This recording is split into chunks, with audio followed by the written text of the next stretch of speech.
வணக்கம். எனக்கு என்ன வீடியோவில் பார்க்க போகிறீங்கன்னா, ஒரு டிஃபன் ஐட்டம் தான் செய்யலான்னு இருக்கேன். பூரி செய்யலான்னு இருக்கேன்.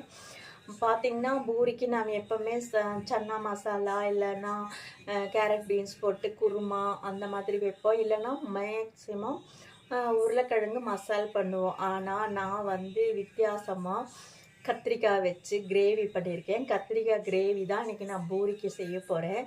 செமையாக இருக்குங்க. நீங்கள் இது எண்ணெய்க்காய் குழம்பெல்லாம் வச்சுருக்கேன். நான் கத்திரிக்காய் காரக்குழம்பு வச்சுருக்கேன், எண்ணெய் கத்திரிக்காய் குழம்பு வச்சுருக்கேன். ஆனால் கத்திரிக்காய் வச்சு கிரேவி பண்ணியிருக்கேன்.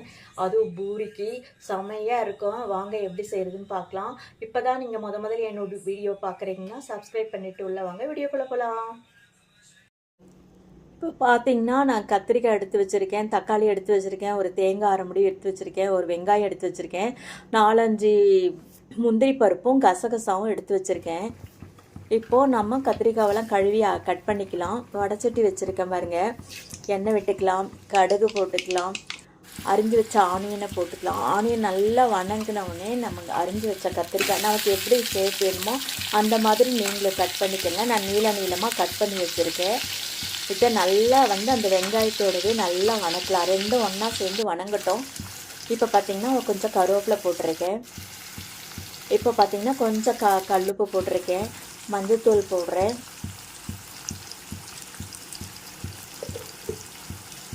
இப்போ பார்த்திங்கன்னா அரைச்சி வச்ச தக்காளி நல்லா அரைச்சி வச்சுருக்கேன். மிக்சியில் அரைச்சி நல்லா பேஸ்ட் மாதிரி பண்ணியிருக்கேன். அதை நம்ம இதில் கலந்துக்கலாம். இப்போது கத்திரிக்காய், வெங்காயம், தக்காளி எல்லாம் நல்லா வணங்கணும். அந்த கிரேவி அதில் நல்லா பிடிக்கணும். அப்புறம் பார்த்திங்கன்னா நமக்கு வேண்டிய காரத்துக்கு மிளகாத்தூள் நான் கொஞ்சம் வெறும் மிளகாத்தூள் போட்டிருக்கேன். 1 ஸ்பூன் குழம்பு மிளகாத்தூள் போட்டிருக்கேன். இப்போ பார்த்திங்கன்னா நல்லா வணக்கி அந்த எண்ணெய் பிரிஞ்சு வரும் பாருங்கள். அந்த டைமில் நம்ம வேண்டிய அளவுக்கு தண்ணி விட்டுக்கலாம். அப்புறம் நம்ம ஊற வச்ச முந்திரி, கசகசா, தேங்காய் 3ஐயும் ஒன்றா அரைச்சி எடுத்துட்டு பேஸ்ட்டை விட்டுக்கலாம். இப்போது நமக்கு எவ்வளோ கெட்டியாக வேணுமோ அந்த அளவுக்கு வச்சுக்கலாம். பாருங்கள், சூப்பராக குழம்பு ரெடி ஆகிடுச்சு. இப்போது நான் கொஞ்சம் கஸ்தூரி மேத்தியை நல்லா கையில் கொஞ்சம் நுணுக்கி போடுறேன். இருந்தால் போடுங்க, இல்லைன்னா பரவாயில்ல. ஆனால் இது நல்ல டேஸ்ட் கொடுக்கும், கமகமன் வாசமாக இருக்கும். அப்புறம் மல்லித்தழையை கொஞ்சம் போட்டுக்கலாம். அவ்வளோதாங்க. ஒரு கொதி வச்சோடனே இறக்கிக்கலாம். செமையான கத்திரிக்காய் கிரேவி ரெடி ஆகிடுச்சு. பூரி ரெடி பண்ணிக்கலாம்.